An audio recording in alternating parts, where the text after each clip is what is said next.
চট্টগ্রাম চান, চট্টগ্রাম আপনাদের বাপ দাদার না। আপনারা বলেন 15 দিনে বাংলাদেশ দখল করবেন।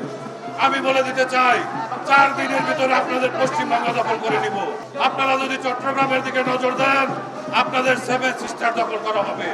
ভারতের বিভিন্ন স্থানে বাংলাদেশ দূতাবাসে হামলা, বাংলাদেশের জাতীয় পতাকার অবমাননা, ধর্মান্ধ রাজনীতি এবং পতিত সরকারের প্রেসক্রিপশনে ভারতীয় দালাল মিডিয়া কর্তৃক বাংলাদেশের বিরুদ্ধে অপপ্রচারে আজকে বাংলাদেশ খ্রিস্টান অ্যাসোসিয়েশন কর্তৃক আজকের মানববন্ধন সভায় উপস্থিত বাংলাদেশ খ্রিস্টান অ্যাসোসিয়েশনের সম্মানিত সভাপতি জননন্দিত জননাথ অ্যালবার্ট পি কস্তা, সবাইকে জানাচ্ছি আন্তরিক প্রীতি ও শুভেচ্ছা।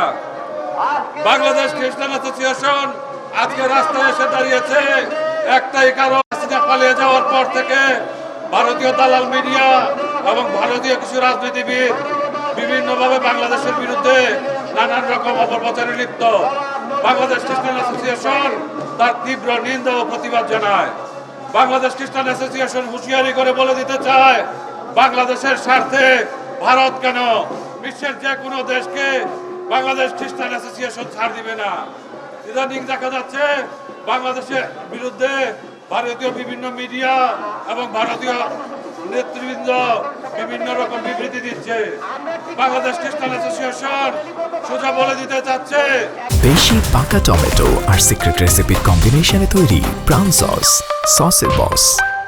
আপনাদের এই হুমকি দামকিতে বাংলাদেশের জনগণ বসে থাকবে না। বাংলাদেশের জনগণ জেগে উঠেছে। ভারত কেন, পৃথিবীর যে কোনো রাষ্ট্রের বিরুদ্ধে বাংলাদেশ যুদ্ধ করতে প্রস্তুত আছে। আপনারা চট্টগ্রাম চান, চট্টগ্রাম আপনাদের বাপ দাদার না।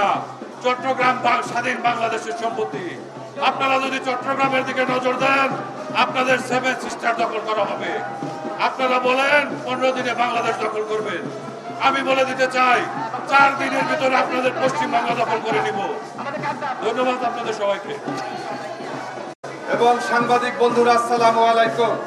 আপনারা দেখেছেন বাংলাদেশ সাম্প্রদায়িক সম্প্রীতির, আমাদের সাম্প্রদায়িক সম্প্রীতি, আমাদের ঐতিহ্য, আমাদের সাম্প্রদায়িক সম্প্রীতিকে বিনষ্টের জন্য পার্শ্ববর্তী দেশ ভারত তারা বিভিন্নভাবে বিগত 5ই আগস্টে খুনি হাসিনার সরকারের পরাজয়ের পরে, খুনি হাসিনা বাংলাদেশ থেকে ভারতে পালিয়ে যাওয়ার পরে তারা বিভিন্ন নামে বেনামে বাংলাদেশকে অস্থিতিশীল করার প্রক্রিয়া শুরু করেছে।